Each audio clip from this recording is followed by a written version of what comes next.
1924 September 20న ప్రపంచానికి భారతదేశంలో ఒక గొప్ప నాగరికత వెలిసింది. ఆ నాగరికత హరప్పా కేంద్రంగా మొదలై తర్వాత చాలా దూరం వ్యాపించిందనే విషయాన్ని ప్రపంచం గుర్తించేలాగా జాన్ మార్షల్ అనేటువంటి ఒక బ్రిటిష్ ఆర్కియాలజిస్టు ప్రకటించిన రోజు. ఆ ప్రకటన చేసి ఆయన 100 సంవత్సరాలైంది. ఆ సందర్భంగా ఈవేళ చరిత్ర మీద అభిమానం ఉన్నటువంటి వారు చాలామంది చాలా చోట్ల, ఒక ఇండియాలోనే కాదు, ఈ సింధు నాగరికత గురించి చర్చించుకుంటున్నారు. అందులో భాగంగానే మనం ఈరోజు ఇది పెట్టుకోవడం జరుగుతుంది. ఎందుకు ఇంత ప్రాధాన్యత? మిగతా నాగరికతలు చాలా ఉన్నాయి కదా, దీని మీదే చర్చ ఎందుకు నడుస్తుంది అంటే, నిజానికి ప్రతి నాగరికత కూడా ఆయా ప్రాంతాల్లో ఉన్నటువంటి ప్రజల మూల చరిత్రని, మౌలిక చరిత్రని వెల్లడిస్తూ ఉంటుంది. కాబట్టి ఒక్కసారి వెనక్కి తిరిగి మనందరం ఎక్కడి నుంచి వచ్చాము, మనం ఎవరము అని మనల్ని మనం చెప్పుకోవటానికి, గుర్తించుకోవటానికి అనిపిస్తుంది. అందువలన ఈవేళ భారతదేశంలో కూడా తమిళనాడు ఇటువంటి సమావేశాలు జరుపుకోవటంలో అగ్రస్థానంలో ఉంది. కానీ భారతదేశ ప్రభుత్వం మాత్రం ఏమాత్రం దీన్ని పట్టించుకోవటం లేదు, కనీస ప్రకటన కూడా చేయటం లేదు. సింధు నాగరికతని జాన్ మార్షల్ అనే archaeologist illustrated weekly off London అనే పత్రికలో సెప్టెంబర్ 20న ప్రచురింపజేశాడు. ఆ ప్రచురింపచేసినప్పుడు ఆ న్యూస్ వరల్డ్ వైడ్గా వెళ్ళి ఒక్కసారి ప్రపంచం ఉలిక్కి పడేలా చేసింది. ఏమిటిది, కొత్తగా వింటున్నాం ఈ నాగరికత, అంతవరకు ఎవరు వినలేదు. ఇప్పటిదాకా మనం ఈజిప్ట్ నాగరికత విన్నాం, మెసొపొటేమియా నాగరికత విన్నాం, సుమేరియన్ విన్నాం, అక్కేడియన్ విన్నాం, లేకపోతే ఈలం విన్నాం, చైనీస్ నాగరికత విన్నాం, ఎన్ని విన్నాం కానీ ఇదేమిటి అని ఒక్కసారి వాళ్ళు ఆశ్చర్యానికి లోనయ్యారు. దాన్ని ఆసక్తిగా చదివారు. ఇక ఆ తర్వాత నుండి దాని మీద పరిశోధనలు బాగా పెరిగినాయి. 1999 దాకా కూడా అనేక పరిశోధనలు వచ్చినాయి దాని మీద.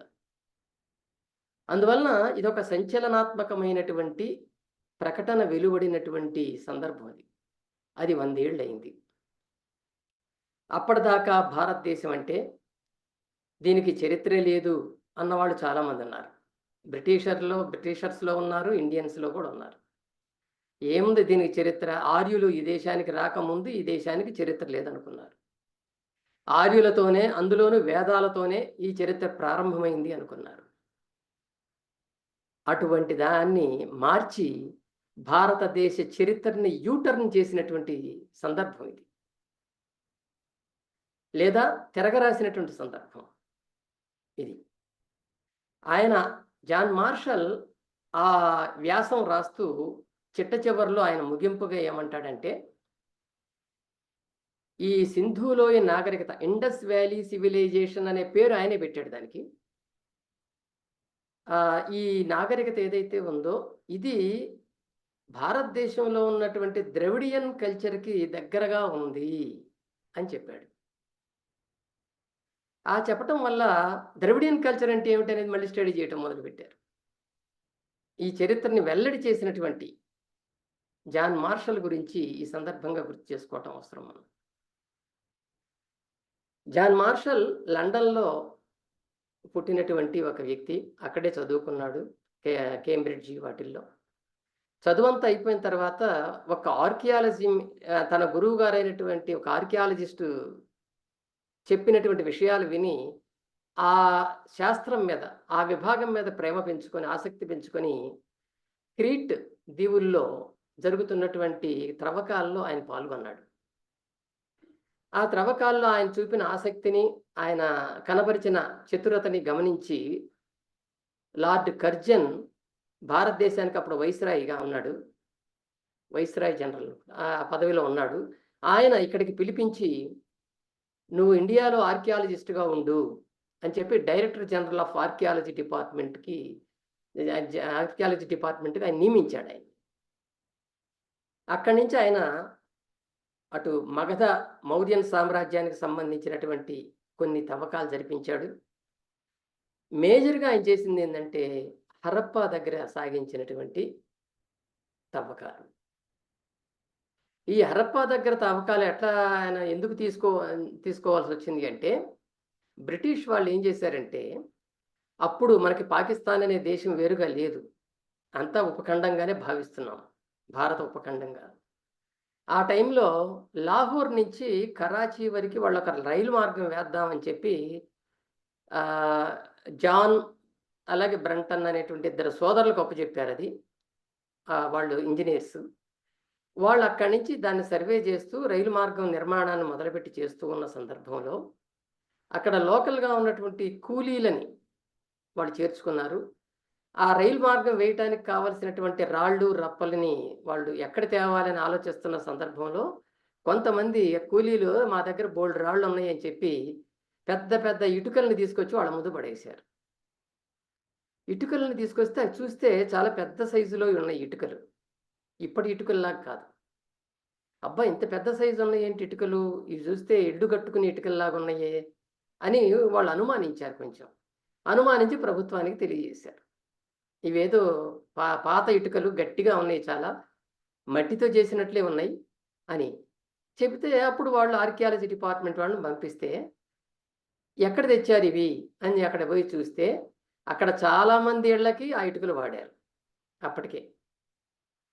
కనుక ఇల్లు కట్టుకోవడానికి వాడుతున్నారని తెలిసినప్పుడు, అప్పుడు వాళ్ళు ఆ తవ్వకాలు జరిపి ఆ ఏరియాలో నెమ్మదిగా జరుపుతూ ఉంటే ఒక్కొక్క శిథిలాలు బయటపడుతూ ఉంటే, ఇదేదో పెద్ద ఇక్కడేదో ఒకప్పుడు గొప్ప నాగరికత వెలిసినట్లుగా అనిపిస్తోంది అని అనుమానాలు గవర్నమెంట్‌కి తెలియజేస్తే, అప్పుడు జాన్ మార్షల్‌కి ఆ పని అప్పచెప్పారు. అదేంటో చూడమని. ఆయన భారతీయ ఆర్కియాలజిస్ట్‌లని కొంతమందిని సహచరులుగా పెట్టుకొని, అక్కడ త్రవ్వకాలు మొదలుపెట్టి జరిపాడు. ఆ విధంగా ఆయన జరిపి చిట్ట చివరికి తాను కనుగొన్నటువంటి అంశాలన్నిటినీ కూడాను ఒక ఆర్టికల్‌గా తయారు చేసి ప్రచురింపజేశాడు. మార్షల్‌లో ఆ జార్కియాలజీ డిపార్ట్మెంట్‌లో ఆయన అనేక సంస్కరణలు కూడా తీసుకొచ్చాడు. అదేందంటే, ఒక సైట్ దగ్గర మనం తవ్వకాలు జరుపుతున్నప్పుడు ఎంత స్లోగా జరపాలి, అలాగే ఎంత నాణ్యతగా జరపాలి, ఏ రోజుకి ఆ రోజు కనుక్కున్నటువంటి ఫైండింగ్స్‌ని ఎలా రికార్డ్ చేయాలి, అనేటువంటి వాటిని ఆయనే తీసుకొచ్చాడు డిపార్ట్మెంట్‌లో. కనుక అలాంటి సంస్కరణలు కూడా జరిపి ఒక మంచి ఆర్కియాలజిస్ట్‌గా పేరు పొందాడాయన.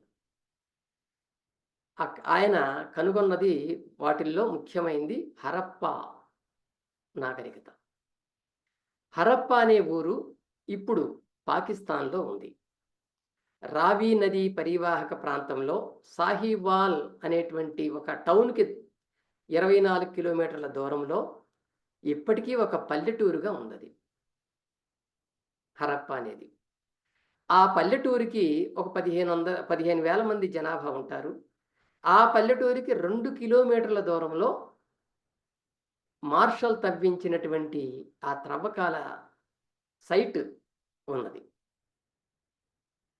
ఎంత పెద్దదంటే ఆ సైటు దాదాపుగా 370 ఎకరాల సైట్ అది.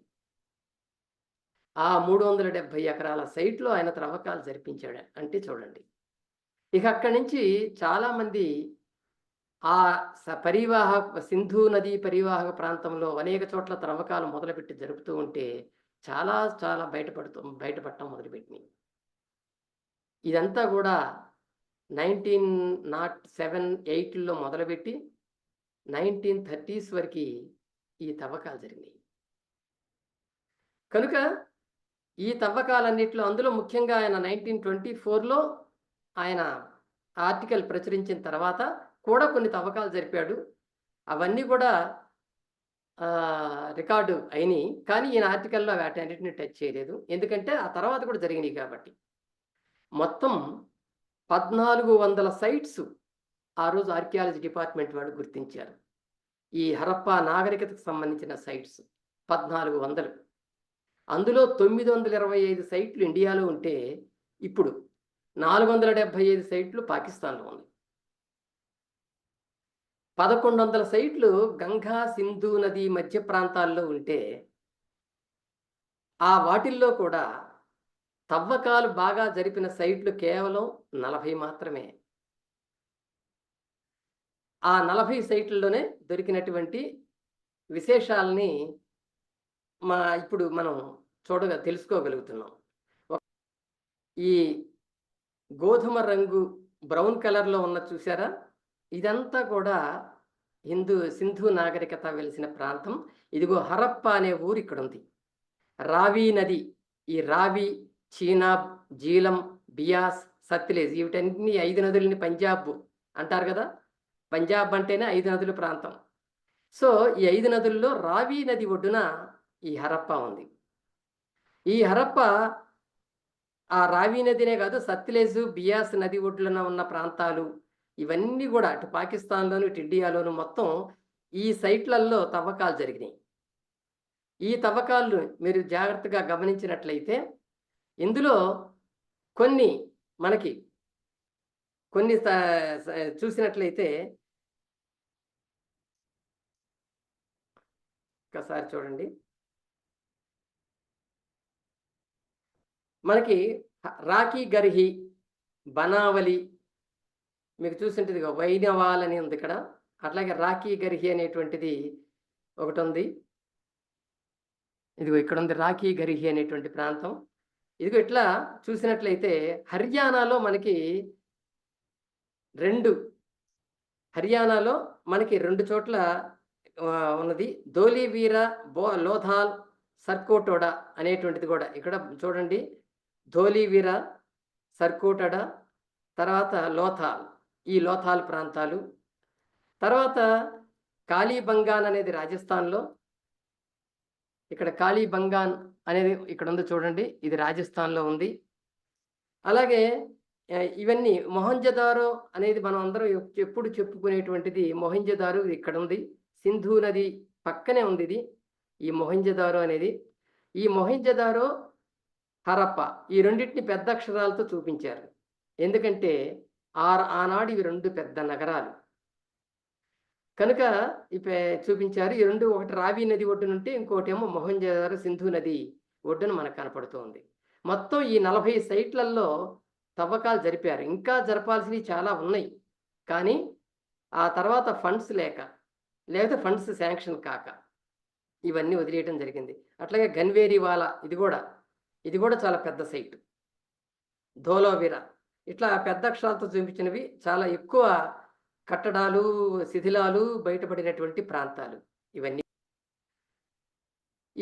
వీటన్నిటిలో కూడా అనేక విషయాలు బయటకొచ్చినాయి మనకి. అందులో హరప్పా నాగరికత అని ఎందుకంటున్నామంటే, హరప్పా అనే ప్లేస్‌లో దొరికినటువంటి శిథిలాల వల్ల మనకి చాలా చరిత్ర బయటకొచ్చింది. దాన్ని సింధు నాగరికత వెలసిన అన్ని ప్రాంతాల్లో గూడా అటువంటి చరిత్రే, అటువంటి శిథిలాలే బయటకొచ్చినాయి కాబట్టి, అటువంటి చరిత్రే ఉండుంటుందని చెప్పి దాన్ని చెప్పడం జరిగింది. మొహంజదారో ఎందుకనలేదు? హరప్పా అని ఎందుకన్నారు అంటే, మొహంజదారో అనేటువంటిది దాని దగ్గర దొరికిన శిథిలాలను వాటిని బట్టి చూసినప్పుడు, అక్కడ కన్నా చాలా ఉన్నతమైనటువంటి నాగరికత మనకు హరప్పాలో కనిపిస్తోంది. అందువల్ల దానికి ఆ పేరు పెట్టడమే సరైందని చెప్పి మన ఆర్కియాలజిస్టులు, దేశ విదేశాల్లో ఉన్న ఆర్కియాలజిస్టులు భావించారు. దీన్ని సింధు నాగరికత అనే కాకుండా గగ్రా, హక్కర్ నాగరికత అని కూడా అంటారు. గగ్గర్, హక్రా 2 ఒకటే. గగ్గర్ అనేది కొన్ని ప్రాంతాల్లో అంటారు. హక్రా అని కొన్ని ప్రాంతాల్లో అంటారు. ఒక చిన్న నది పేరది. ఆ నది పేరుతో గగ్రా, హక్రా నాగరికత అని కూడా కొన్ని ప్రాంతాల్లో అంటున్నారు.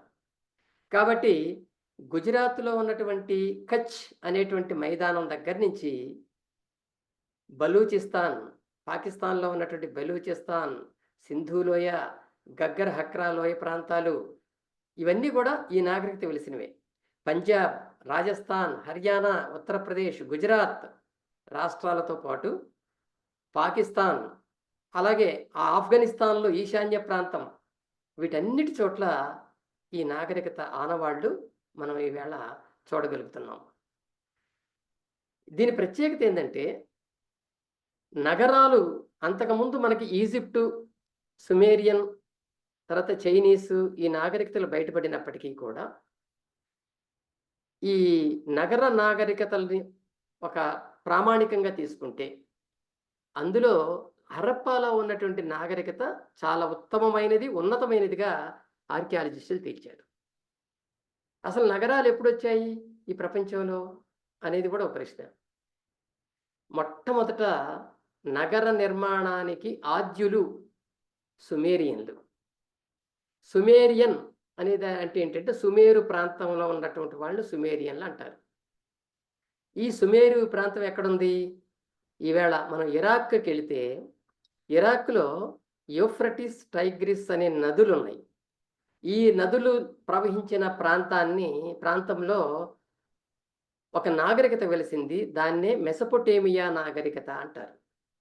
ఈ మెసొపొటేమియా నాగరికతలో సరిగ్గా అంటే యూఫ్రటిస్, టైగ్రిస్ నదుల మధ్య ప్రాంతంలో సుమేరు అనే ప్రాంతం ఉంది. అక్కడ ఆ సుమేరియన్లు తమను తాము పరిపాలించుకున్నారు.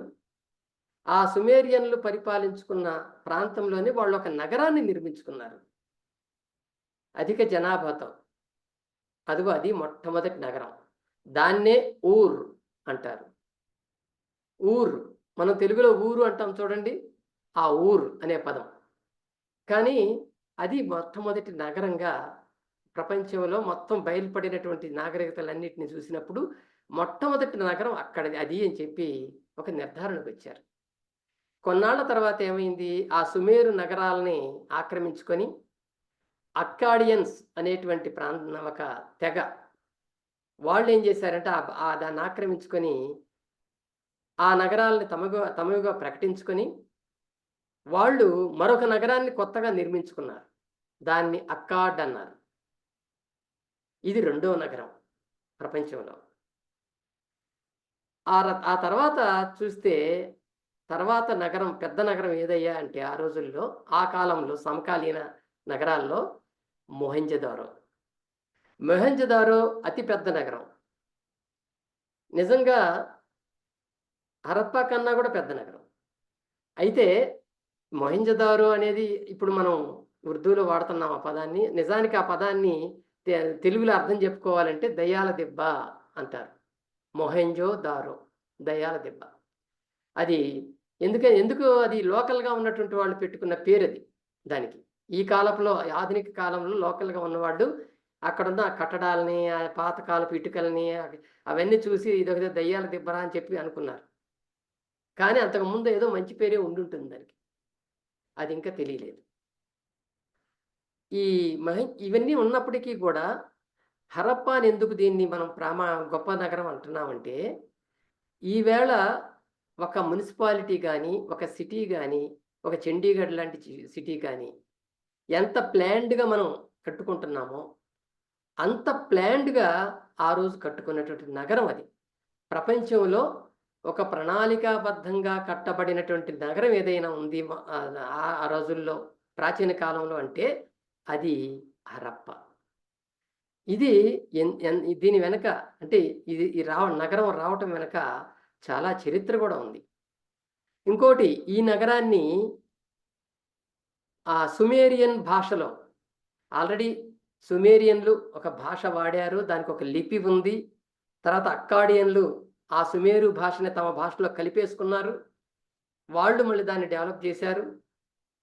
సో అట్లాగే ఈజిప్ట్ వాళ్ళకొక లాంగ్వేజ్ ఉంది, వాళ్ళు 2-3 భాషలు వాడారు.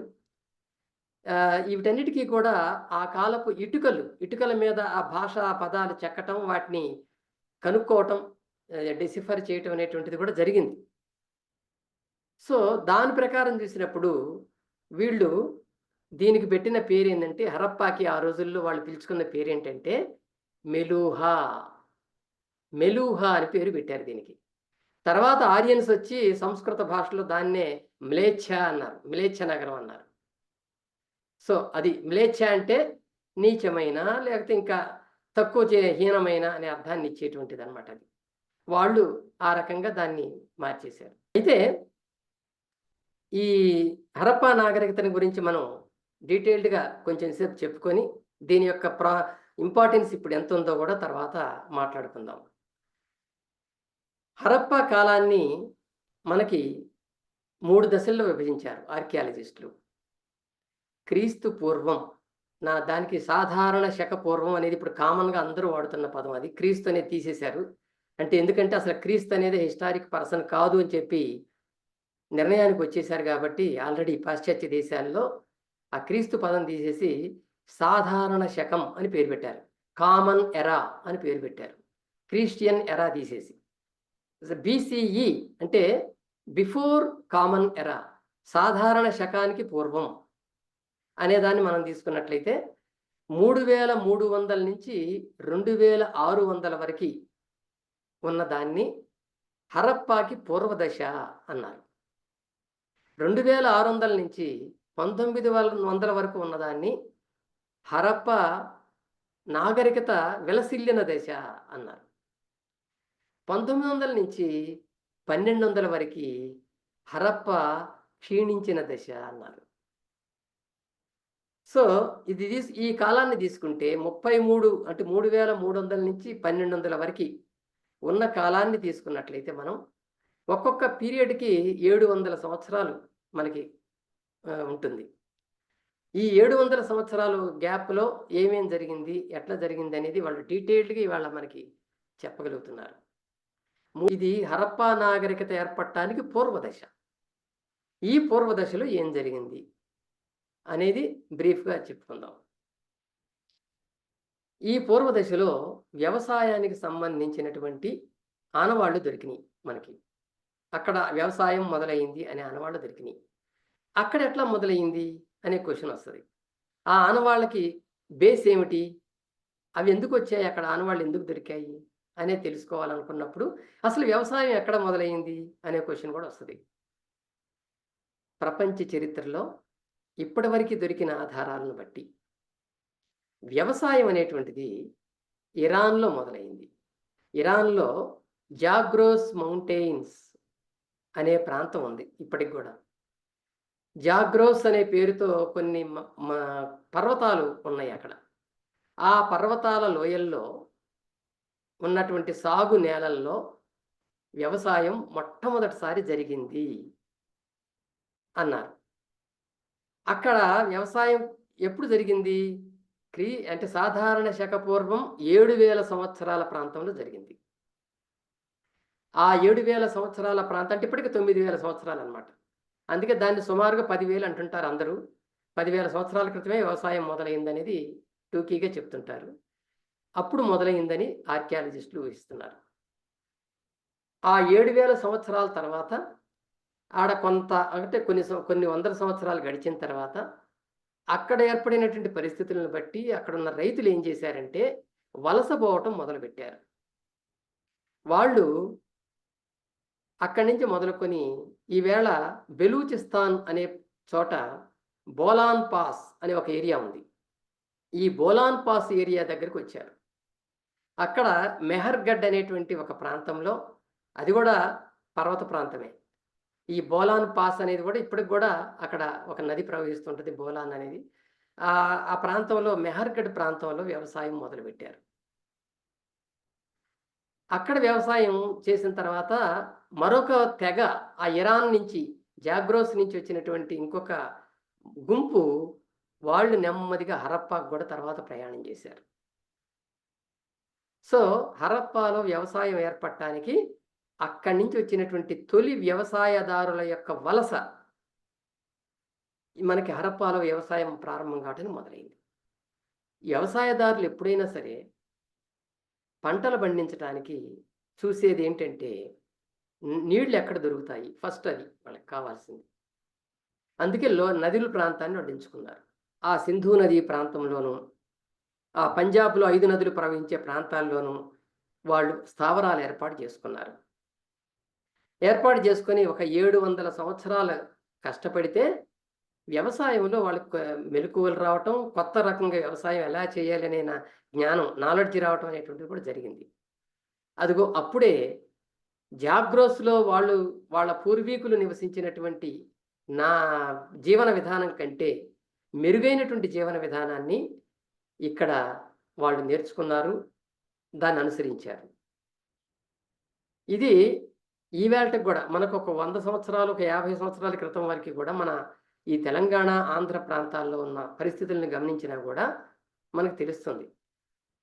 ఆ తెలంగాణ జిల్లాల్లో ఆంధ్ర నుంచి లేకుంటే ఇతర ప్రాంతాల నుంచి వలస వచ్చినటువంటి వాళ్ళు ఇక్కడ వ్యవసాయ పద్ధతుల్ని, అక్కడ పద్ధతుల్ని ఇక్కడ అనుసరించి ఇక్కడున్నటువంటి వ్యవసాయదారుల్ని ఎడ్యుకేట్ చేసి వీళ్ళు కూడా బాగా పంటలు పండించే పరిస్థితిని తీసుకొచ్చినటువంటి వివరాలు ఇప్పుడు ఇక్కడ రైతులను అడిగినా వాళ్ళు చెప్తుంటారు.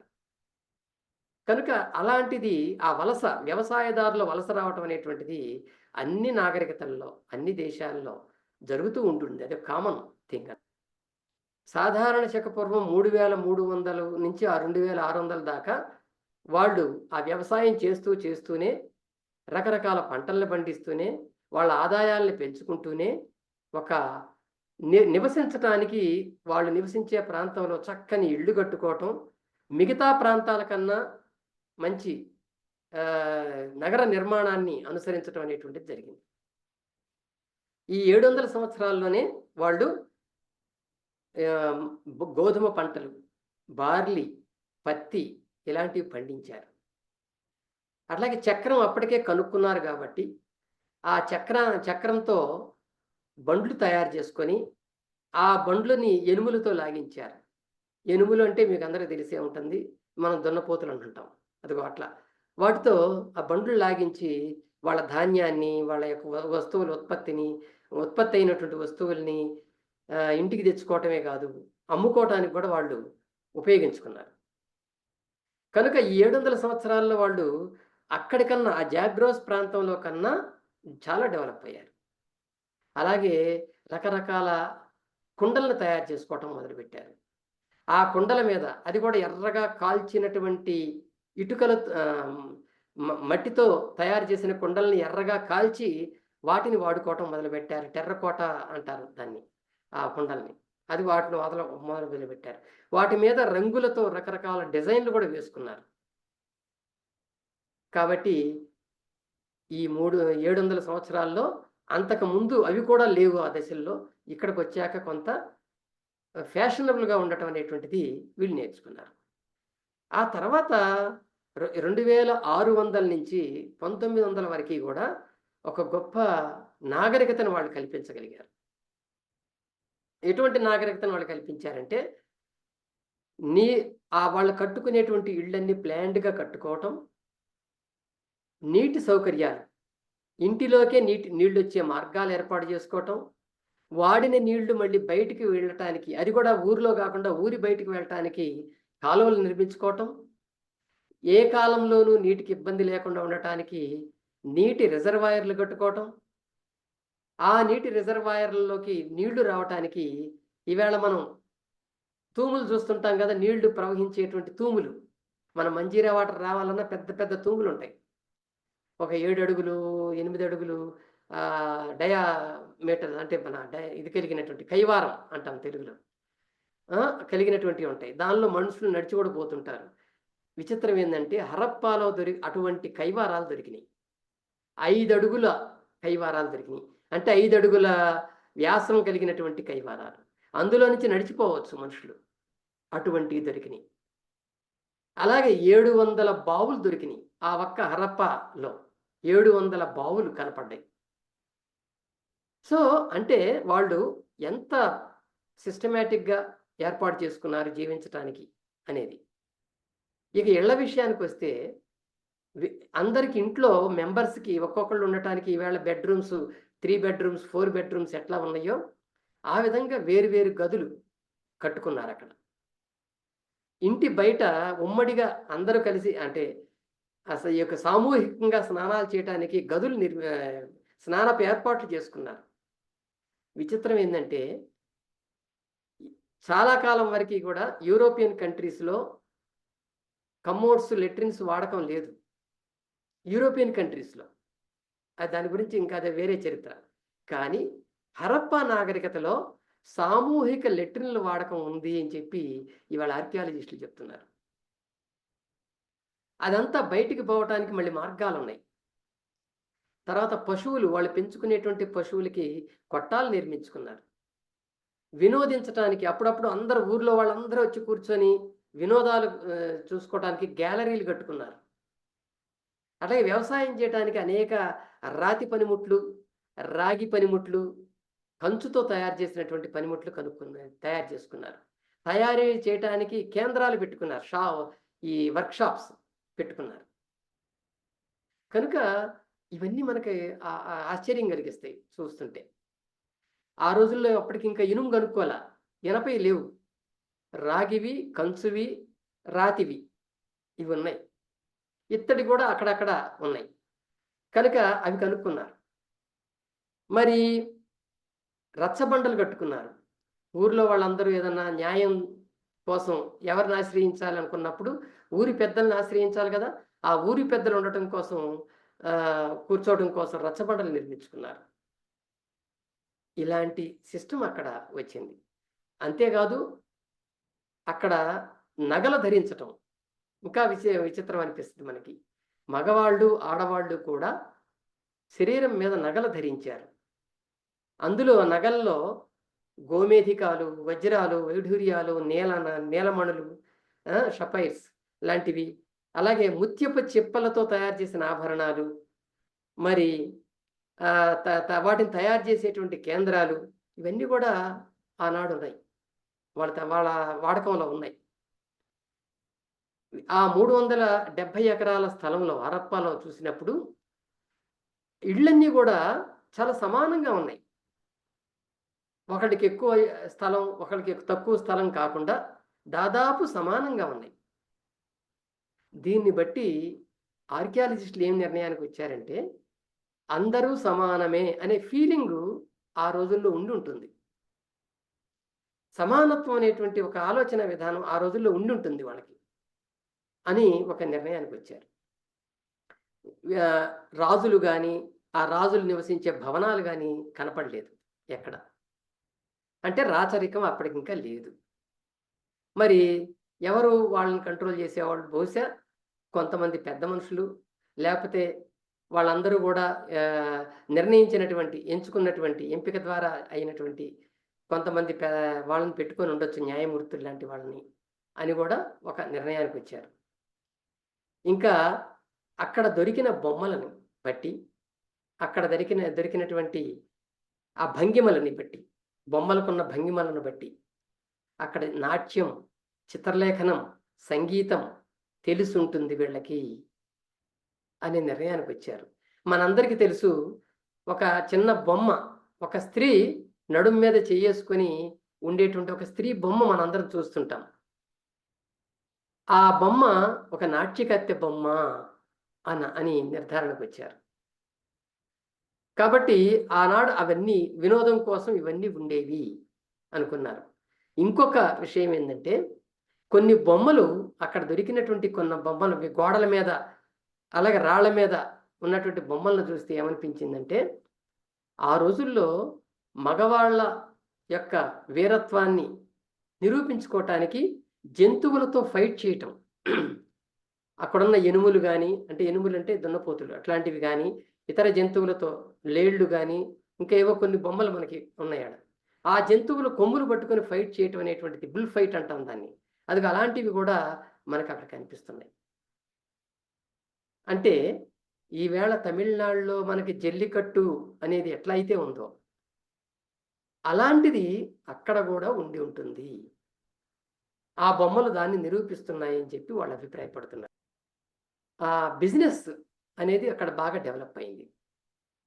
ఇక్కడ పండిన పంటల్ని కానీ, తయారు చేసిన వస్తువుల్ని కానీ అక్కడి నుంచి మెసొపొటేమియా ప్రాంతానికి, ఈజిప్ట్ ప్రాంతానికి, అనటోలియా అంటే ఇవాళ టర్కీ అంటున్నాం కదా, ఆ ప్రాంతానికి, ఇతర ప్రాంతాలకి బిజినెస్ చేసేవాళ్ళు హరప్పా వాళ్ళు.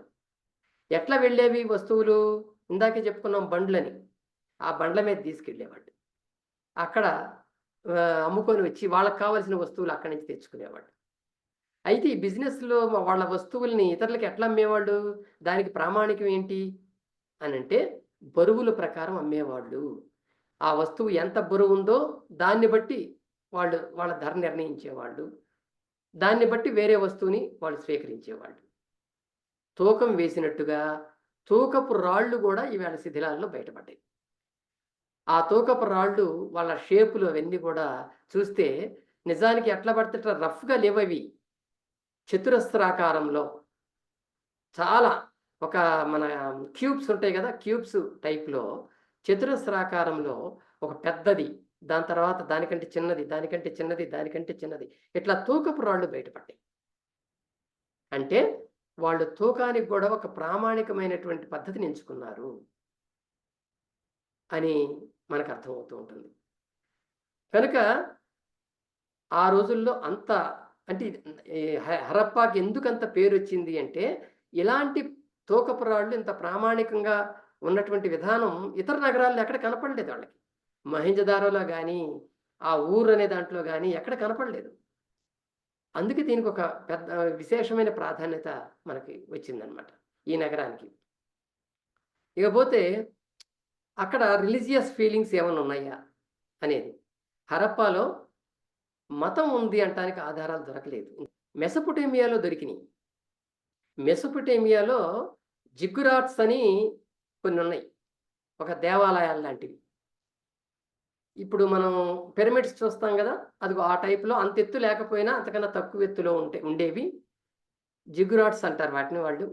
అవి దొరికినియి. అంటే ఒక నగరాన్ని రక్షించటానికి లేదా ఏ వ్యాధులు రాకుండా చూడటానికి కొంతమంది దేవతలను వాళ్ళు క్రియేట్ చేసుకొని, వాళ్ళకి ఆ దేవతలు ఉండే ప్లేసులుగా వాటిని నిర్ణయించి ఆహ్, బె వ వ అప్పుడప్పుడు వాటిని దర్శించడం అనేటువంటిది ఆ నగరాల్లో జరిగి ఉంటుంది అని చెప్పి వాటిని జిగ్గురాట్స్ అని పేరు పెట్టి మన ఆర్కియాలజిస్టులు వాటిని వెల్లడించారు.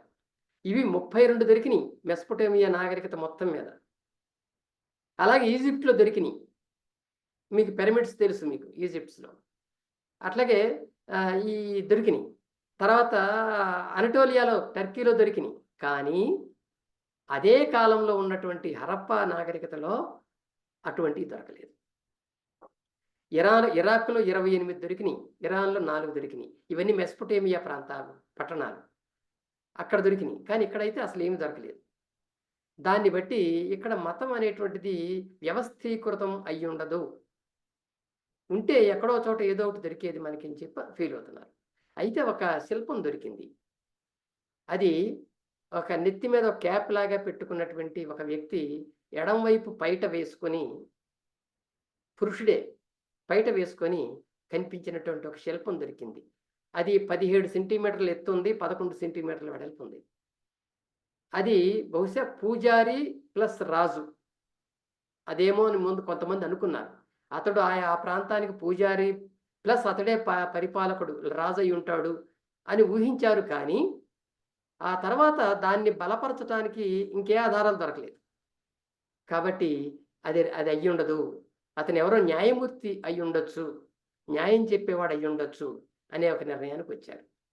ఇంకొకటి ఒక రావి చెట్టు ముందు ఒక వ్యక్తి మోకాళ్ళ మీద కూర్చున్నట్టుగా ఒక బొమ్ముంది. రావి చెట్టు ముందు.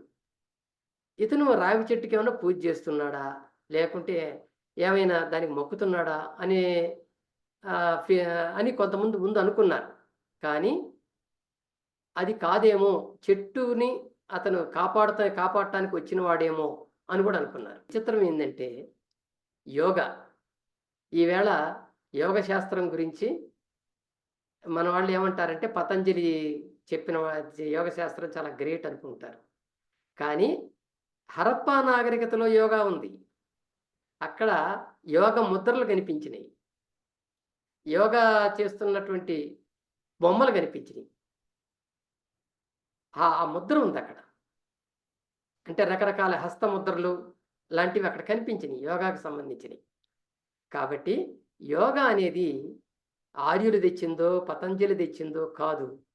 ఈ అంతకుముందే హరప్పా నాగరికతలో దీని ఆనవాళ్ళున్నాయి అని చెప్పి ఈవేళ చెప్తున్నారు ఆర్కియాలజిస్టులు. మనకి ఆ శిథిలాలను చూసినట్లయితే అందులో మనకు కొన్ని జంతువుల బొమ్మలు కనపడతాయి. మేకలు కనపడతాయి, గొర్రెలు కనపడతాయి, అలాగే ఎనుములు కనపడతాయి. ఇవన్నీ ఉంటాయి. ఇంకొకటేందంటే యూనికార్న్ కనిపిస్తది. ఒంటి కొమ్ము జంతువు. తల మీద ఒక్క కొమ్మే ఉంటది దానికి మధ్యలో. దాన్ని ఇప్పుడు యూనికార్న్ మన బొమ్మలు మార్కెట్‌లో ఇప్పుడు బొమ్మలు గూడా అమ్ముతున్నారు. యూనికార్న్ బొమ్మలని, ఒంటి కొమ్ము మృగాలు ఇది కనిపిస్తాయి. అయితే నిజానికి ఒంటి కొమ్ము మృగం అనేది ఎక్కడ లేదు. పరిణామ శాస్త్రం మన పరిణామ సిద్ధాంతం తీసుకున్నా గానీ, అట్లాంటి జంతువు ఎప్పుడు లేదు. మరి అది ఉన్నట్టుగా ఎందుకుంది? హరప్పా నాగరికతలో కూడా దాని బొమ్మలు ఎందుకున్నాయి? అంటే దానికి ఆర్కియాలజిస్టులు ఏమనుకుంటున్నారంటే, కొన్ని పురాణ కథలు, కల్పనా కథలు గూడా వీళ్ళు వినియోగించుకొని ఉండొచ్చు. చెప్పుకొని ఉండొచ్చు. అందువలన ఆ బొమ్మ గీయాలని ఎవరైనా గీసుండొచ్చక్కడ. అంతే తప్ప అట్లాంటి మృగాలు అసలెప్పుడూ లేవు అని చెప్పి అనుకుంటున్నారు. ఇదొక ఒంటి కొమ్ము మృగం. దాన్ని చూసే ఈవేళ యూనికార్న్ బొమ్మలనేటువంటివి పిల్లలు ఆడుకోవటానికి వచ్చినియి. ఆ బొమ్మను చూసే తయారు చేశారు. సో, అది. ఇకపోతే అన్నిటికన్నా ఆసక్తి కలిగించేదేందంటే హరప్పాలో లిపి. ప్రాచీన లిపి. మనకి హరప్పా శిథిలాల్ని మనం నెట్‌లో చూసినట్లయితే కొన్ని విచిత్రమైన బొమ్మలు కనపడుతూ ఉంటాయి. అది ఆనాటి లిపి అనేటువంటి నిర్ణయానికొచ్చారు. ఆ లిపి అంటే ఏమిటి మరి? అక్షరాలు భాషకుని బయటకు వ్యక్తం చేయాలంటే లిపి వాడాలి. ఆ లిపికి అర్థం ఏమిటి? అనేది ఇంతవరకి కనిపెట్టలేకపోయారు. అయితే ఎంత వాళ్ళెంత ప్రయత్నాలు చేశారు. చాలామంది దీనికోసం ప్రయత్నాలు చేశారు. కొంతమంది ఏం చేశారంటే, సమకాలీనంగా ఆ కాలంలో ఇతర ప్రాంతాల్లో ఉన్నటువంటి భాషలకి దీనికి ఏమైనా సంబంధం ఉందా? అక్కడ లిపులకి దీనికి ఏమైనా సంబంధం ఉందా? అనేది కంపారిటివ్ స్టడీస్ చేయటానికి వాళ్ళు కొంతమంది ప్రయత్నం చేశారు. ఎందుకంటే ఈజిప్ట్ నాగరికత వీటన్నిటికన్నా ముందుది. ఆ ఈజిప్ట్ నాగరికతలో ఆ కాలంలో అంటే సాధారణ శక పూర్వం 2600, 1900 మధ్య కాలంలో ఆ కాలంలో ఏమైనా ఇటువంటి అక్షరాలు ఈజిప్ట్‌లో వాడారా? చూశారు. వాడలేదు. పోనీ మెసొపొటేమియా నాగరికతలో వాడారా? అక్కడ వాడలేదు. సుమేరియన్‌లేమన్నా వాడారా? అక్కడియన్స్ ఏమన్నా వాడారా? లేదు. కానీ వాటికి వీటికి కంపారిటివ్‌గా చూస్తే ఒకటి మాత్రం సాదృశ్యం కనిపించింది. ఏంటది? బొమ్మల లిపి ఇది కూడా. అది ఎట్లాగైతే ఆ భాషలో ఎలాగైతే బొమ్మల లిపిలో ఉంటాయో, ఈ భాషలో ఇది కూడా బొమ్మల లిపి. బొమ్మలతో ఉంటది ఈ లిపి. కానీ ఇక్కడ చూపించినవేవి అందులో లేవు. అందువలన ఇదేమై ఉంటుంది అనేటువంటిది ఇప్పటికే తలపట్టుకుంటున్నారు దీనికోసం. అయితే భాషా శాస్త్రవేత్తలు ఏం చేశారంటే, బహుశా ఈ లిపికి, ద్రావిడ లిపికి ఏవైనా దగ్గర సంబంధాలు ఉండి ఉంటాయి అని ఆ కోణంలో నుంచి పరిశోధనలు చేశారు భాషా శాస్త్రవేత్తలు. వాళ్ళేం చేశారంటే, ఇరాన్ ప్రాంతంలో ఈలం అనే ఒక ప్రాంతం, ఒక ఏరియా ఉంది. ఇప్పటికి గూడా. ఈఎల్ఏఎం ఈలం అంటారు. తమిళియన్స్ కూడా ఈలం అనే పదాన్ని వాడతారు. మనకెందుకు శ్రీలంకలో ఎల్‌టిటిఈ వాళ్ళు ఎందుకు ఫైట్ చేశారంటే ఈలం స్థాపన కోసం. ఈలం అని అంటే వాళ్ళ యొక్క పవిత్ర నగరం అన్నమాట. ఒక గొప్ప చారిత్రకంగా మాదొక పవిత్ర నగరం అది ఈలం. అది మేమిక్కడ స్థాపించుకోవాలని చెప్పి దానికోసం ప్రయత్నం చేశారు. ఈ ఈలం అనే పేరుతో ఇప్పటికీ అక్కడ ఇరాన్‌లో ఉన్నటువంటి కొండల ప్రాంతంలో ఒకప్పుడు ఒక సంస్కృతి వెలిసింది. అక్కడ వాళ్ళ ప్రజలు మాట్లాడిన భాషని ఈలమైట్ అని పిలిచారు. లేతే ఎలమైట్ అని గూడా అంటారు కొంతమంది దాన్ని. ఎలమైట్ అనే భాషతో పిలిచారు. ఈ ఎలమైట్ భాషకి పూర్వం అది ఎక్కడి నుంచి వచ్చింది ఆ భాష అంటే, ఇందాక మనం ఒకటి అనుకున్నాం. వ్యవసాయం మొట్టమొదటగా ఇరాన్‌లో జాగ్రోస్ కొండల మధ్య పుట్టింది అని. ఆ జాగ్రోస్ ప్రాంతంలో వాళ్ళు మాట్లాడిన భాష ఏమై ఉంటుంది? అది గూడా ఒక ప్రాచీన భాష. ఇండో ఇరానియన్ భాషా కుటుంబాల్లో అది గూడా ఒక ప్రాచీన భాష అయ్యుంటుంది. Proto Indo European language అయ్యుంటుంది.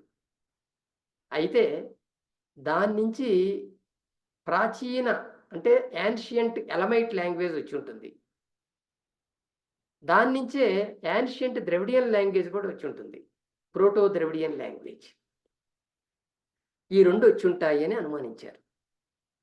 ఆ తర్వాత ప్రాచీన యాన్షియంట్ ఎలమైట్ లాంగ్వేజ్ ఏదైతే ఉందో దాని నుంచి ఎలమైట్ లాంగ్వేజ్, బ్రాహుయి అనే లాంగ్వేజ్ ఈ 2 వచ్చున్నాయని గుర్తించారు.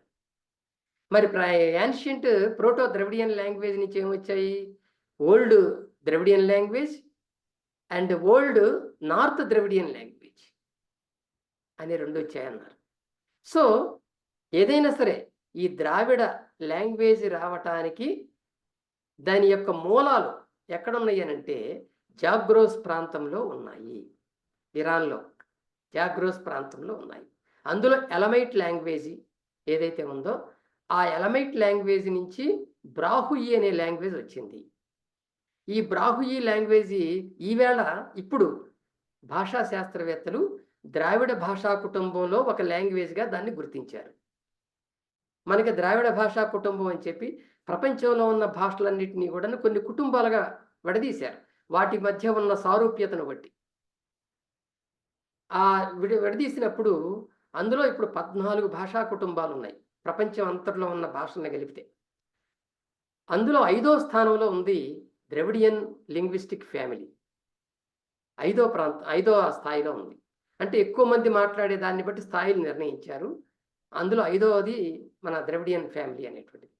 ఈ ద్రవిడియన్ లింగ్విస్టిక్ ఫ్యామిలీలో 24 భాషలు ఉన్నాయి. ఆ 24 భాషల్లో మనకి తమిళం, కన్నడం, మలయాళం, తుద, కొడగు, తెలుగు, తర్వాత గోండి ఇలాంటివి అన్ని ఒక 24 భాషలు మనకు వస్తాయి. అందులో ఒకటి బ్రాహుయి లాంగ్వేజ్. ఈ బ్రాహుయి లాంగ్వేజ్ ఎక్కడ మాట్లాడుతున్నారు ఇప్పుడు అనంటే బెలూచిస్తాన్లో మాట్లాడుతున్నారు. బెలూచిస్తాన్లో ఆ బెలూచిస్తాన్ ప్రాంతంలో సెంటర్లో ఇప్పటికీ ఒక తెగ ఉంది. అక్కడ వాళ్ళు బ్రాహుయి లాంగ్వేజ్ మాట్లాడుతున్నారు.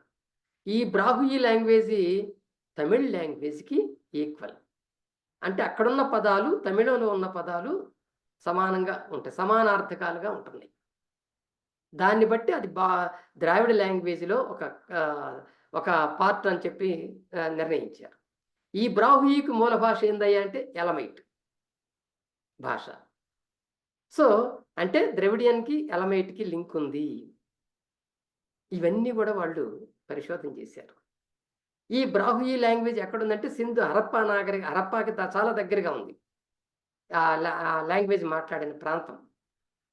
కాబట్టి ఇది హరప్పాలో వాడినటువంటి లాంగ్వేజ్ కానీ ఆ లిపి కానీ ఇప్పుడు మనకి కనిపించినటువంటి లిపిగా మారిపోయి ప్రాచీన ఎలమైట్ లిపి లాంటిది ఏదో అయి ఉంటుంది అని ఒక కంక్లూజన్కి రాలేదు, ఇంకా ఒక అంచనాకు వచ్చారు. కాబట్టి అంతేకాదు ఇంకా దీనికి సంబంధించినటువంటి అంచనాలకి చాలా పరిశోధనలు జరిగినాయి.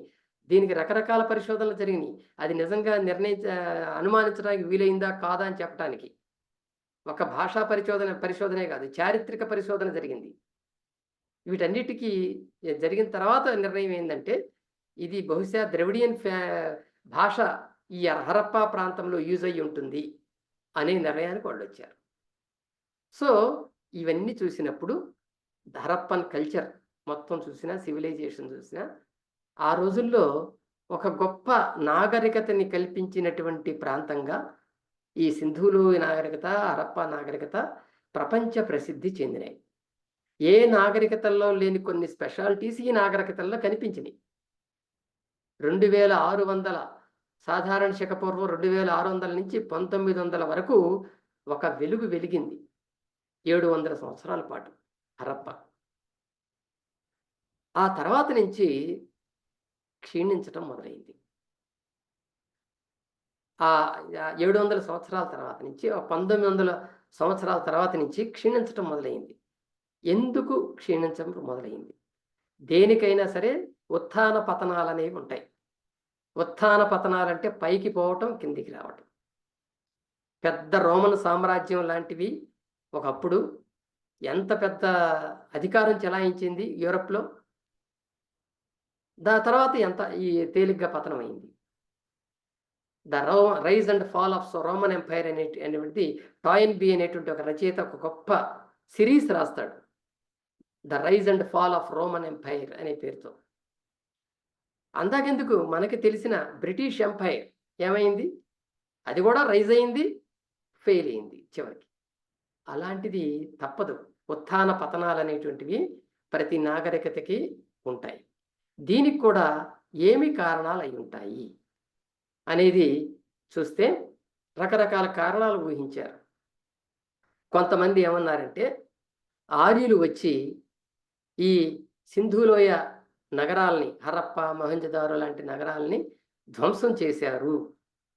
ఎందుకంటే వాళ్ళతో పాటు ఇనప సామాగ్రిని వాళ్ళు తీసుకొచ్చారు. ఇనప ఆయుధాలను తీసుకొచ్చారు. ఈ హరప్ప నాగరికతకి వాళ్ళ ప్రజలకి ఇనుము తెలీదు. వాళ్ళు తీసుకొచ్చారు. రెండోది, గుర్రాల మీద ప్రయాణం చేసి వచ్చారు వాళ్ళు. గుర్రాలు చాలా వేగంగా వెళ్తాయి. ఈ గుర్రం అనేటువంటిది హరప్ప నాగరికులకు తెలియదు. అలా ఆధునికమైనటువంటి ఆయుధాలు, ఆధునికమైనటువంటి ప్రయాణ సౌకర్యాలు వాళ్ళకున్నాయి కాబట్టి వాటితో వచ్చి ఈ పురాలను ధ్వంసం చేశారు అని ఇదంతా కూడా మనకి వేదాల్లో చెప్పబడింది, పురాణాల్లో చెప్పబడింది అని చెప్పి చెప్తూ ఉంటారు. కానీ ఆర్కియాలజిస్టులు దీన్ని అంగీకరించటం లేదు. ఆర్యులు సాధారణ శక పూర్వం 1500 తర్వాతే వచ్చారు. కానీ 1900 నుంచి ఇది క్రమంగా తగ్గటం మొదలైంది. ఆర్యుల వల్ల కాదు అనే నిర్ణయానికి వచ్చారు. మరి ఏమై ఉంటుంది ఇంకా అన్నప్పుడు 1900 నుంచి మొదలైనటువంటి ఆ పతనం 1200తో పూర్తయింది. అంటే 700 సంవత్సరాలు అది కూడా పూర్తయింది. అప్పటికే హరప్పా కానీ, మొహంజదారో కానీ, రాఖీ గర్హీగ దగ్గర ఉన్నవి కానీ, ఈ నగరాల్లో, ఈ ప్రాంతాల్లో ఉన్నవన్నీ కూడాను అక్కడ ప్రజలందరూ కూడా నాగరికతని వదిలేసి, అంటే నగర జీవనాన్ని వదిలేసి ఎటు వాళ్ళు అటు వలసలు వెళ్ళిపోయారు. ఎవరికి తోచిన ప్రాంతాలకు వాళ్ళు వెళ్ళిపోయారు. అందుకు కారణం వాతావరణ మార్పులు. అక్కడ చలి పెరిగిపోయింది. చలి పెరిగింది కానీ వర్షాలు రాలేదు. భూమి బీట్ల వారింది. పంటలు పండట్లేదు. నదుల్లో నీటి ప్రవాహాలు తగ్గినాయి. పంటలు పండకపోవటం వల్ల వ్యాపారము తగ్గిపోయింది. బ్రతకటానికి మరొక మార్గం వెతుక్కోవాలి. ఆ పరిస్థితుల్లో వాళ్ళు ఆ ప్రాంతాలను వదిలేసి వెళ్ళిపోయారు అనేది ఈవేళ చాలామంది అంగీకరిస్తున్నటువంటి ఒక ఇదనమాట, ఒక అంచనా. మరి ఎటు వెళ్ళిపోయారు? రకరకాల ప్రాంతాలకి. అటు పశ్చిమాన ఉన్నటువంటి ప్రాంతాలకి, అంటే ఆఫ్ఘనిస్తాన్ దాటి అటు యూరోపియన్ ప్రాంతాలకి వెళ్ళుంటారు కొంతమంది. కానీ ఎక్కువ మంది మాత్రం సింధు ప్రాంతం నుంచి బయలుదేరి గంగా నది వైపు, యమునా నది వైపు, హిమాలయాల్లో ఉన్న పర్వత దిగువ ప్రాంతాల వైపు వెళ్ళారు. ఎందుకు ఇది అనుమానిస్తున్నారంటే, మనకి సాధారణ శక పూర్వం 1200 సంవత్సరంలో ఉత్తరప్రదేశ్లో ఒక చోట మనకి కొన్ని ఆనవాళ్ళు దొరికినాయి. ఆ అంటే వాళ్ళు వాడినటువంటి పాత్రలు, వాళ్ళు వాడినటువంటి సామాగ్రి, హరప్పాలో వాడినటువంటి సామాగ్రి ఒకే రకంగా ఉన్నాయి. దాన్ని బట్టి 1200లో ఇవి దొరికినాయి కాబట్టి, అంటే కార్బన్ డేటింగ్ టెస్ట్ ద్వారా కనుక్కుంటే ఆ టైం వచ్చింది కాబట్టి వాళ్ళు ఈ ప్రాంతానికి వచ్చి ఇక్కడ స్థిర నివాసం ఏర్పాటు చేసుకొని ఉంటారు. అట్లా హిమాలయ దిగువ ప్రాంతాలు, మరి అంటే ఇప్పుడు ఇవాళ హిమాచల్ ప్రదేశ్ కానీ, బీహార్ కానీ, ఉత్తరప్రదేశ్ కానీ, ఇటు ఈ ప్రాంతాల్లోకి వాళ్ళు వచ్చి ఇక్కడ గంగా నది ప్రవహిస్తుంది కాబట్టి, ఇతర చిన్న నదులు కూడా హిమాలయాల నుంచి వస్తున్నటువంటి నదులు ప్రవహిస్తున్నాయి కాబట్టి ఇక్కడికి వచ్చి ఉంటారు అని వాళ్ళు అనుమానిస్తున్నారు. అలాగే ఒక శాఖ అక్కడి నుంచి బయలుదేరి, అంటే మొహెంజదారో అనేటువంటిది పాకిస్తాన్లో సింధు నది పక్కనే ఉంది. ఆ సింధు నది దాటి యువతలకు వస్తే రాజస్థాన్, గుజరాత్ రాష్ట్రాలు మనకు ఉంటాయి. కనుక ఆ ప్రాంతంలో ఉన్నటువంటి వాళ్ళు ఇటు వచ్చి ఉంటారు, రాజస్థాన్ వైపుకి, అలాగే గుజరాత్ వైపుకి, అక్కడి నుంచి మహారాష్ట్ర నుంచి సముద్ర తీరం వెంటగా కేరళ, తమిళనాడు, ఇటు వచ్చి ఉంటారు. ఆంధ్ర ప్రాంతానికి వచ్చి ఉంటారు అని వాళ్ళు అంచనా వేస్తున్నారు. ఎందుకు అంచనా వేస్తున్నారంటే, వాళ్ళు ఒకసారిగా వీళ్ళు వచ్చుండరు. గుంపులు గుంపులుగా ఇట్లా వచ్చి ఉంటారు. దానికి ఆనవాళ్ళు ఇప్పుడు అక్కడ కల్చర్స్‌లో మనకు కనిపిస్తున్నాయి. ఇవాల్టికి గూడా గుజరాత్‌లో, రాజస్థాన్‌లో వాళ్ళకి కొన్ని పేర్లున్నాయి. Dravidian Rajasthanis, Dravidian Gujaratis, Dravidian Marathis అనే పేర్లతో కొంతమందిని పిలుస్తూ ఉంటారు ఇప్పటికి. వాళ్ళెవరో ఇప్పుడు ఈ ఆధునిక కాలంలో అటు వెళ్ళినోళ్ళు కాదు వాళ్ళంతా. పాత కాలం నుంచి ఆ పేర్లు అట్లా పడిపోయినాయి. అదొక కారణం. రెండోది వీళ్ళు ఈ దక్షిణ భారతదేశంలో నదులు ఎక్కువగా ఉన్నాయి కాబట్టి, ఇక్కడైతే మనకు వ్యవసాయం బాగా మనం చేసుకోగలుగుతాము అనే ఒక నమ్మకం గూడా వాళ్ళకొచ్చి ఉంటుంది. ఎందుకంటే రాజస్థాన్ ఎడారి ప్రాంతం. గుజరాత్‌లో నదులు తక్కువ. కాబట్టి మహారాష్ట్ర దగ్గర నుంచి యువతలకొస్తే నదులు మనకు కనిపిస్తూ ఉంటాయి కాబట్టి ఇటు వచ్చుంటారు. అలాగే కొంతమంది బెంగాల్ వైపు వెళ్ళుంటారు. అంతవరకి వీళ్ళ యొక్క వలసలు సాగుంటాయని చెప్పి అనుకుంటున్నారు. ఇంకా ఈశాన్య రాష్ట్రాలకు మాత్రం వెళ్ళుండరు అనేది అనుకుంటున్నారు. అక్కడ ఆస్ట్రో ఆసియాటిక్ లాంగ్వేజెస్ మాట్లాడేవాళ్ళున్నారు ఈశాన్య రాష్ట్రాల్లో. వాళ్ళు అటు చైనీస్ నుంచి వచ్చారు. చైనా ప్రాంతం నుంచి వచ్చినటువంటి వాళ్ళు. కనుక వాళ్ళ భాషలు, వాళ్ళ కల్చర్ వేరే. పైగా అక్కడికన్నా నదులు ఇక్కడే ఎక్కువున్నాయి కాబట్టి వీళ్ళందరూ ఇక్కడితో ఆగిపోయి ఉంటారు అనేది వాళ్ళ ఒక అంచనా. మొత్తానికి సాధారణ శకపూర్వం దగ్గర నుంచి 1900 దగ్గర నుంచి 1200వ సంవత్సరం వచ్చిన దాకా ఈ హరప్పా నాగరికత క్షీణదశ మొదలై చివరికి 1200లతో అంతమై ఉంటుందని చెప్పి అనుకుంటున్నారు. ఈలోపే ఇక్కడికి ఆర్యులొచ్చారు. వాళ్ళు వాళ్ళ యొక్క జీవన విధానాన్ని, వాళ్ళ భాషని, వాళ్ళ కల్చర్‌ని మనకి ఋగ్వేదంలో గ్రంథస్థం చేశారు. ఋగ్వేద మంత్రాల్లో పెట్టారు. ఈ ఋగ్వేద మంత్రాలను తీసుకున్నట్లయితే ఇందులో మనకి కొన్ని ద్రవిడియన్ పదాలు కనపడతాయి. అంటే హరప్పా నాగరికతలో ప్రజలు వాడిన పదాలు ఇందులో కొన్ని కనపడతాయి.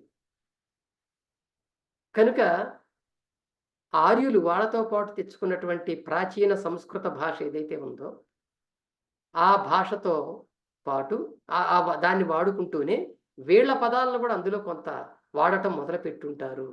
ఎందుకంటే వీళ్ళ పరిచయం ఏర్పడి ఉంటుంది. వెంటనే జరిగుండకపోవచ్చు ఇది. వాళ్ళకి వీళ్ళకి మధ్య కొన్ని ఘర్షణలు కూడా జరిగుండొచ్చు. ఎందుకంటే ఆర్యులనేవాళ్ళు వ్యవసాయదారులు కారు. వాళ్ళు పశువుల కాపర్లు. వాళ్ళు ఎక్కడి నుంచొచ్చారు? మధ్యాసియా ప్రాంతంలో కజక్‌లో ఉన్నటువంటి గడ్డి భూముల నుంచి వచ్చారు. కజకిస్తాన్ అంటాం చూడండి ఇప్పుడు మనం. ఆ కజకిస్తాన్‌లో ఉన్నటువంటి గడ్డి భూముల నుంచి వచ్చారు. వాళ్ళు ఎట్లా వచ్చారు? ఆవుల మందల్ని తీసుకొనొచ్చారు. హరప్పా ప్రజలకి ఆవుల గురించి తెలీదు. వాళ్ళు అక్కడి నుంచి ఆవుల్ని మందలుగా మేపుకుంటూ తుర్క్‌మెనిస్తాను ఇలాంటి ప్రాంతాలను దాటుకుంటూ కిందకొచ్చారు. హిందూ కుష్ పర్వతాల దగ్గర నుంచి ఎంటర్ అయ్యారు ఇండియాలోకి. సో, వాళ్ళతో పాటు వాళ్ళ కల్చర్‌ని, వాళ్ళ భాషని, పదాలని అన్నీ తీసుకొనొచ్చారు. ఇక్కడ వాటిని మంత్రాలుగా చెప్పుకున్నారు. అంటే పాటలు పాడుకున్నారు ఆళ్ళ భాషలో. ఆ పాటల్ని ఈవేళ మనం మంత్రాలనుకుంటున్నాం. ఋగ్వేద మంత్రాలు. అందులో ప్రకృతి గురించి, ప్రకృతి శక్తుల ఆరాధన గురించి ఇవి ఎక్కువగా మనకు కనిపిస్తూ ఉంటాయి. ఇది ఈ ఈ పదాల్లో వాళ్ళు సరస్వతీ నదిని గూడా వర్ణించారు. ఈ ఋగ్వేదంలో. సుమారు 50 సందర్భాల్లో సరస్వతి అనే పదం ఆ ఋగ్వేదంలో వస్తది. ఈ సరస్వతి ఒక నది. వాళ్ళు సరస్వతి నది ఇక్కడ ఎక్కడుంది? భారతదేశంలో అసలు ఆ పేరే లేదే అంతకుముందు అనుకుంటే, ఈ హరప్పా కల్చర్ టైంలో ఘగ్గర్ నది అని ఏదైతే మనం చెప్పుకున్నామో, ఆ ఘగ్గర్ హక్రా హిమాచల్ ప్రదేశ్ ప్రాంతంలో ఘగ్గర్ అంటే హర్యానా ప్రాంతానికి వచ్చేసరికి దాన్ని హక్రా అన్నారు. ఒకే నదికి 2 పేర్లనమాట. ఇప్పటికీ మనం వాడుతున్నాం. బెంగాల్‌లో గంగా నదిని పద్మా నది అంటారు. ఇతర ప్రాంతాల్లో గంగా నది అంటారు. అట్లా. వాళ్ళు వాడుతున్న ఆ పేర్లు వాడారు. ఈ ఘగ్గర్ హక్రా అనేది ఏదైతే ఉందో, దీన్ని వాళ్ళు సరస్వతి అని పేరు పెట్టి ఋగ్వేదంలో చెప్పుకున్నారు. ఇది దాని గురించి చాలా ఎక్కువగా ఉంటది. అక్కడ దాని దగ్గర కూర్చొని వాళ్ళు కీర్తనలు అదే పాటలు పాడుకోవటం, ప్రకృతిని వర్ణించటం, రకరకాలుగా వాళ్ళ గురువులకి శిష్యులు బోధించటం, అయన్నీ ఆ సరస్వతి నది ఒడ్డున జరుగుతాయి. అదే గగ్గర హక్రా నది ఒడ్డున జరుగుతాయి.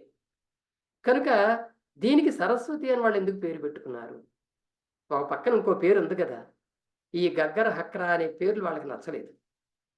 వాళ్ళు వాళ్ళ ఆసియా ప్రాంతం నుంచి వాళ్ళు వస్తున్నప్పుడు ఆఫ్ఘనిస్తాన్‌లో వాళ్ళ ఒక నది దగ్గర కొంతకాలం నివసించటం జరిగింది. ఆ నది పేరు హరహ్వతి. హరహ్వతి. ఇప్పటికీ ఉంది. కాపోతే ఆ పేరుతో లేదు, వేరే పేరుతో ఉంది. ఆ హరహ్వతి అనేది ఆఫ్ఘనిస్తాన్‌లో అనేటువంటిది సంస్కృతంలోకొచ్చేసరికి సాగా మారిపోతది కాబట్టి సరస్వతి అయిందది. ఆ పేరునే ఇక్కడికి తెచ్చి వాడుకున్నారు. అట్లా ఆర్యులు చాలా, చాలా అట్లాంటి పదాలని మన ఇండియాలోకి తీసుకొచ్చి వాడారు. అసుర అనే పదం కూడా అట్లాంటిదే. ఇయన్నీ నేను ఒక వీడియోలో చెప్పాను ఆల్రెడీ. అసురులు ఎందుకు విలన్లయ్యారు అనేటువంటి వీడియో నాది యూట్యూబ్‌లో ఉంది, చూసుకోవచ్చు. దాంట్లో చెప్పాను. ఈ అసుర పదం అనేది ఎక్కడి నుంచి వచ్చిందనేది. అట్లాంటివి ఇంకా చాలా మీకు కనపడతాయి. సో, ఈ సరస్వతి నది అనేది ప్రత్యేకంగా ఎక్కడ లేదు. గగ్గర్ హక్రా నదే సరస్వతి నది. అది కూడా ఏమైందంటే, ఇది కేవలం వర్షాల మీద హిమాలయాల్లో వస్తున్నటువంటి హిమాలయాలు కరగటం వల్ల వస్తున్నటువంటి నీళ్ల మీద ఆధారపడి ఉన్నటువంటి నది. అందువలన ఆ హిమాలయ ప్రాంతాల నుంచి వచ్చే నీరు ఏదైతే ఉందో, అది నదిలోకి వచ్చే ప్రాంతాల్లో ఇళ్ళు కట్టుకొని నిర్మాణాలు చేసుకోవటం వల్ల ఆ నదీ ప్రవాహం ఆగిపోయింది. అట్లాగే వర్షాలు పడితేనే నీళ్ళొస్తాయి, లేకపోతే రావు. ఇది క్రమంగా క్షీణించి, ఈ గగ్గర్ నది క్రమంగా క్షీణించి చివరికి లేకుండా పోయింది. అందువలన ఈ విషయం మనకు ఋగ్వేదంలో ఉంటది. సరస్వతి నది క్షీణించిపోవటం అనేటువంటి దాని గురించి. అంటే వాళ్ళ కాలంలోనే జరిగిందనమాట. అయితే దాన్ని ఇప్పుడున్నటువంటి సరస్వతి నది ప్రేమికులు ఏం చేస్తారంటే, ఓ సరస్వతి అంతర్లీనంగా ప్రవహిస్తుంది భూమిలో. అది భూమి లోపల ఇంకా ప్రవహిస్తూనే ఉంది అని చెప్తుంటారు. అది ప్రకృతి వైపరీత్యాల కారణంగా, అలాగే అనేక నిర్మాణాలు ఆ ప్రాంతాల్లో జరిగిన కారణంగా అది ఆగిపోయింది. అందువలన ఈ ఈ ప్రాంతాలకు వెళ్ళింది కూడా ఈ హరప్పన్ ప్రజలే. అక్కడ ఆ ప్రాంతాలకు వెళ్ళింది కూడా. అందువల్ల వీటన్నిటి కారణంగా చివరికి హరప్పా నాగరికత అనేది పతనమైంది అనేది మనం గుర్తించాలి. అయితే ఇప్పుడు మనం చెప్పుకున్న దాన్ని బట్టి హరప్పా నాగరికత ద్రావిడులది అనే వాదన ముందుకొచ్చింది అనుకున్నాం. దాన్ని కొంతమంది వ్యతిరేకిస్తున్నారు. ఆరియన్స్ నాగరికతని గొప్పదని ఫీల్ అయ్యే వాళ్ళందరూ కూడా దాన్ని వ్యతిరేకిస్తున్నారు. అసలు ఆర్యుల నాగరికతే ఈ దేశానికి మూలం అని ఇప్పటికీ మొండిగా వాదించేవాళ్ళు అటు ప్రభుత్వాల్లో ప్రజా ప్రతినిధులుగా ఉన్నారు, మేధావుల్లో ఉన్నారు, అందరూ అన్ని చోట్ల ఉన్నారు. ఆఖరికి చాలామంది కూడా ఇప్పటికి కూడా ఆర్యన్ కల్చరే మన ఇండియాకి ఒక షేప్ ఇచ్చింది అనేవాళ్ళు కూడా ఉన్నారు ఇప్పటికి. కానీ ఈవేళ బలమైన సాక్ష్యాలు ముందుకొచ్చినాయి. హరప్పా నాగరికత ద్రావిడులది అని చెప్పటానికి బలమైన సాక్ష్యాలు ముందుకొచ్చినాయి. అందులో ప్రధానమైంది జన్యు సాక్ష్యం, జెనెటిక్ విట్నెస్. ఈవేళ 2000 సంవత్సరం దగ్గర నుంచి మనకి జెనెటిక్స్ రంగం మీదకి వచ్చిన తర్వాత చాలా చిక్కుముళ్ళు విడిపోతున్నాయి, ఈజీగా విడిపోతున్నాయి. మనకి 2019లో హర్యానాలో ఉన్నటువంటి రాఖీ గర్హి అనే ప్రాంతంలో ఒక సమాధి, ఆ సమాధిలో ఒక ఎముకలు కొన్ని దొరికినాయి. ఒక అస్థిపంజరం దొరికిందనమాట. ఆ సమాధిలో దొరికిన అస్థిపంజరంలో ఎముకలలో డిఎన్ఏని పరిశీలిస్తే అది 2800 నుంచి 2300 కాలం మధ్యలో జీవించిన వ్యక్తిది అని తేలిపోయింది. రాఖీ గర్హి అనేది హరప్పా నాగరికత వెలిసిన ప్రాంతం. అదిగో ఆ వ్యక్తిదని చెప్పి తేలిపోయింది. మీకు డిఎన్ఏలో ఎప్పుడో 5000 సంవత్సరాల నాటి డిఎన్ఏ ఇప్పటికి పనికొస్తుందా అని అనుమానాలు రావచ్చు. కానీ స్త్రీలలో కణాలు మన స్త్రీల యొక్క జీవకణాల్లో ఉండేటువంటి మైటోకాండ్రియా ఏదైతే ఉందో, ఆ మైటోకాండ్రియన్ డిఎన్ఏ ఒకరి నుంచి ఒకరికి, ఒకరి నుంచి ఒకరికి సంక్రమిస్తూ వస్తూ ఉంటుంది. అది ఎప్పటికీ పోదు. పొరలుగా అది ఒక తరం నుంచి ఇంకో తరానికి, ఒక తరం నుంచి ఇంకో తరానికి సంతాన రూపంలో వస్తూ ఉంటుంది. మగవాళ్ళల్లో అది జరగదు. మగవాళ్ళు మగవాళ్ళల్లో ఉన్నటువంటి క్రోమోజోమ్స్‌లో వై క్రోమోజోమ్ అనేది మాత్రం అది వంశపారంపర్యంగా వాళ్ళ పరంపరని తీసుకెళ్తూ ఉంటుంది. కనుక ఈ 2 గూడా ఎన్ని వేల సంవత్సరాల చరిత్రనైనా సరే తీసుకొని వస్తూ ఉంటాయి. అదిగో అది ఎముకల్లో, ముఖ్యంగా ఎముకల్లో అది నిక్షిప్తమై ఉంటది. ఎముకల్లోనే రక్తం తయారవుతది. రక్త కణాలు తయారవుతుంటాయి. ఎముకల్లో ఉన్నటువంటి న్యూక్లియస్ లేదా ఎముకల్లో ఉన్న జీవ కణాల యొక్క ఆనవాళ్ళు అంత తొందరగా పోవు. వేల సంవత్సరాలు ఉంటాయి అవి అట్లా. అందుకే ఏది దొరికినా సరే ఎముకలు కనిపిస్తే చాలు దానిలో ఉన్నటువంటి డిఎన్ఏ బేస్ చేసుకొని అది ఎక్కడిది, ఏ కాలంది అనేది నిర్ణయిస్తుంటారు. అదిగో ఆ విధంగా ఈ డిఎన్ఏని పట్టుకొని వాళ్ళు నిర్ణయిస్తే ఆ డిఎన్ఏలో ఉన్నటువంటి జన్యువులు 24% ఇరానియన్ రైతులకు సంబంధించిన జన్యువులుగా కనపడుతున్నాయి. 24%. అంటే ఇరాన్ నుంచి వలస వచ్చినటువంటి రైతులు ఎవరైతే జాగ్రోస్ ప్రాంతం నుంచి వచ్చారని చెప్పి మనం అనుకున్నామో వాళ్ళ జన్యువులు 24% ఉన్నాయి. దక్షిణ భారతదేశంలో ఉన్న ప్రజల జన్యువులు, అండమాన్లో జీవిస్తున్నటువంటి ఆటవిక గిరిజనుల జన్యువులు 76% కనిపిస్తున్నాయి. కాబట్టి ఈ జన్యు సాక్ష్యం అనేటువంటి దాన్ని బేస్ చేసుకొని ఆ హరప్పా పీపుల్కి, ద్రవిడియన్ పీపుల్కి, దక్షిణ భారత ప్రజలకి సంబంధాలు ఉన్నాయి. వాళ్ళు ఆ నాగరికతని వీళ్ళు ఇక్కడ కొనసాగిస్తున్నారు అనేటువంటి ఒక నిర్ణయానికి రావడం జరిగింది. జన్యు సాక్ష్యం.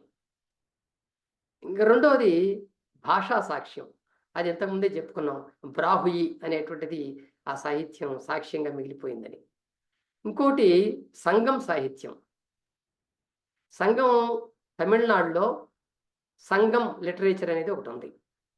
సంగం అంటే గ్రూప్ అని మనందరికీ తెలిసిందే. అది క్రీస్తు అంటే సాధారణ శక పూర్వం 300కి ముందు, 300 సంవత్సరాలకు ముందు అగత్యార్ అనేటువంటి ఒక పండితుడి యొక్క నాయకత్వంలో సంగం సాహిత్యం అనేది డెవలప్ అయింది అంటారు. 2300 పద్యాల్ని ఆ సంఘం సాహిత్యంలో, ఆ సంఘంలో ఉన్నటువంటి కవులు, ఒక సంఘంగా ఉన్నటువంటి కవులు వాళ్ళు ఎంతమంది? 473 మంది. ఈ కవులందరూ కలిసి 2300 పద్యాలు రాస్తే అవన్నీ ఇప్పటికీ కూడా దొరుకుతున్నాయి మనకి. అందులో వాళ్ళు చేసిన వర్ణనలు, వాళ్ళు చెప్పిన విశేషాలు, జీవిత విశేషాలు ఇవన్నీ కూడా హరప్పన్ కల్చర్తో మ్యాచ్ అవుతున్నాయి. ఇది ఈ పోలిక అనేటువంటిది ఈవేళ ఒకటి కనిపిస్తోంది. కనుక దీన్ని బట్టి కూడా Harappan culture, Dravidian culture related, ఒకదానికొకటి సంబంధం ఉన్నవే అనేది. ఇంకొకటి పరిశోధకుల అంచనాలు. ఇందాకే మనం చెప్పుకున్నాం, జాన్ మార్షల్ అనే అతను ఇది ద్రవిడియన్ కల్చర్కి దగ్గరగా ఉంది అని చెప్పి 1924లో ప్రకటించాడు. అదే సంవత్సరంలో సునీతి కుమార్ చటర్జీ అనేటువంటి ఒక చరిత్రవేత్త, ఆయన ఏం చేశాడంటే Dravidian origins and beginning of Indus civilization అనే ఒక బుక్ రాశాడు. Dravidian origins and beginnings of Indus civilization. అదే సంవత్సరం ఆయన ఏం చేశారంటే దానిలో తమిళనాడులో దొరికినటువంటి కొన్ని త్రవ్వకాల్లో ఆడిచినల్లూరు అని ఒక ఊరుంది. ఆ ఆడిచినల్లూరులో త్రవ్వకాల్లో దొరికినటువంటి శిథిలాలని హరప్పన్ కల్చర్ శిథిలాలతో కంపారిటివ్గా పోల్చి చెప్పాడు. సో ఆ కల్చర్, హరప్పన్ కల్చర్కి దీనికి సంబంధం ఉంది అన్నాడు. అలాగే ఫాదర్ హెన్రీ హెరాన్ అనే అతను స్పెయిన్ దేశానికి చెందిన ఆర్కియాలజిస్ట్. ఆయన హరప్పన్ కల్చర్ ద్రవిడియన్ కల్చరే అని చెప్పేశాడు. అలాగే ఫిన్లాండ్కి సంబంధించిన మరొక ఆయన కూడా అదే చెప్పాడు, ఆస్కో పార్పోల్ అనేటువంటి అతను. తమిళనాడుకు చెందినటువంటి ఐరావతం మహదేవన్ గొప్ప చరిత్రకారుడు ఇండియాలో. ఐరావతం మహదేవన్ అని మీరు నెట్‌లో కొడితే అతని గొప్పతనం ఏంటి మీకు అర్థమవుతుంది. ఆయన ఖచ్చితంగా ద్రవిడియన్ కల్చరే, హరప్పన్ కల్చర్ అని ఉదాహరణలతో చెప్పాడు. ఆయన ఇంకొక పని చేశాడు. హరప్పన్ కల్చర్‌లో దొరికినటువంటి భాష, అక్షరాలు ఏవైతే లిపి ఏదైతే ఉందో, ఆ లిపిని ఊహించాడు. అది ఏమై ఉంటుంది? ఆ బొమ్మల ఆధారంగా అది ఏమై ఉంటుందని ఆ పదాలను ఊహించాడాయన. కనుక ఆయన కూడా అదే చెప్పాడు. ఇట్లా చెప్పుకుంటూ పోతే చాలామంది దాన్ని చెప్తున్నారు. దీన్ని ఖండిస్తూ మొదట్లో చాలామంది మాట్లాడారు కానీ, తర్వాత వాళ్ళ నోళ్ళు మూతబడిపోయి, ఇప్పుడెవరు గూడా హరప్పన్ కల్చర్ కాదు, ఆర్యన్ కల్చరే గొప్పది, వాళ్ళే ముందొచ్చారు అని చెప్పేవాళ్ళు లేరు. ఒకప్పుడు ఏమన్నారంటే, అసలు ఆర్యన్స్ ఇక్కడ వాళ్ళు మొదటి నుంచి ఇక్కడ పుట్టిన వాళ్ళే, వీళ్ళే ఇతర దేశాలకు వెళ్ళారు. ప్రాచీన కాలంలో తమ భాషని, మతాన్ని వ్యాప్తి చేయటం కోసం, సంస్కృతాన్ని వ్యాప్తి చేయటం కోసం, ఇతర ప్రాంతాలకు అటు పాశ్చాత్య ప్రపంచానికి, ఇటు ప్రాచ్య ప్రపంచానికి అంటే తూర్పు వైపుకి, అటు పడమర వైపు కూడా వెళ్ళి అన్ని దేశాల్లో ఇది ప్రచారం చేశారు. అఖండ భారత్ అనేది అందుకే అఖండ భారత్ అని ఎందుకంటున్నామంటే, ఇది అంతా వ్యాపించి ఉంది. ప్రపంచం అంతా వ్యాపించి ఉంది భారతం అని చెప్పటం కోసం వాళ్ళు ఇవన్నీ చెప్తూ ఉంటారు. అవి అలాంటి వాళ్ళ నోళ్ళు మూతపడ్డాయి ఇప్పుడు. ఇదిగో ఇప్పుడిప్పుడు మళ్ళీ కొంతమంది ఆ రకంగా ఆలోచించి అటువైపుగా వాదనలు చేయటానికి ముందుకొస్తున్నారు మళ్ళీ. ఎందుకంటే ఇటువైపు చేసి వాదనలు చేసే వాళ్ళ నోళ్ళు మూతపడ్డాయి కాబట్టి. ఇంకొకటి, ఈ మధ్య కాలంలో తమిళనాడులో స్టాలిన్ అధికారంలోకి వచ్చిన తర్వాత కొన్ని ప్రాంతాల్లో మళ్ళీ తవ్వకాలు మొదలుపెట్టారు. కీలడి, కోర్పనై కొట్టై, శివకాలై, అడిచనల్లూర్ ఇలాంటి చోట తవ్వకాలు మొదలుపెట్టి అక్కడ శిథిలాలను సేకరించి వాటిని కార్బన్ డేటింగ్ టెస్ట్ అవన్నీ చేయిస్తే అక్కడ దొరికిన వంట పాత్రలు కానీ, ఇతర వస్తువులు వాడిన వస్తువులు కానీ ఇవన్నీ అంటే సాధారణ శక పూర్వం 3000 సంవత్సరాలకు వెళ్తున్నాయి. అంటే దాదాపు హరప్పన్ కల్చర్‌తో ఈక్వల్‌గా ఇవి కూడా ఆ కాలం నాటివి అని చెప్పి తెలియవచ్చింది.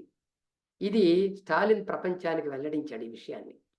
అంతేకాదు ఈ అక్కడ తవ్వకాలు ఇంకా ఎక్కువ పెద్ద ఎత్తున జరపటం కోసం నిధులు కేటాయించాడు. ఈవేళ అది ఆ కల్చర్ అనేది బయటికి రావాలి. మన కల్చర్ అనేది ఎంత ప్రాచీనమైందో తెలియటానికి మీరు ఏమైనా చేయండి. అంటే ఇంకా త్రవ్వకాలు జరపండి. నిజాలు బయటికి తీసుకురండి అని చెప్పి ఆయన ప్రోత్సహించాడు. సో, ఇదిగో ఇవన్నీ సాక్ష్యాలు మనకి. అది ద్రవిడియన్ కల్చర్‌కి సంబంధించింది. ఇండస్ వ్యాలీ సివిలైజేషన్ అనేది ద్రవిడియన్స్‌కి సంబంధించిందని చెప్పడానికి.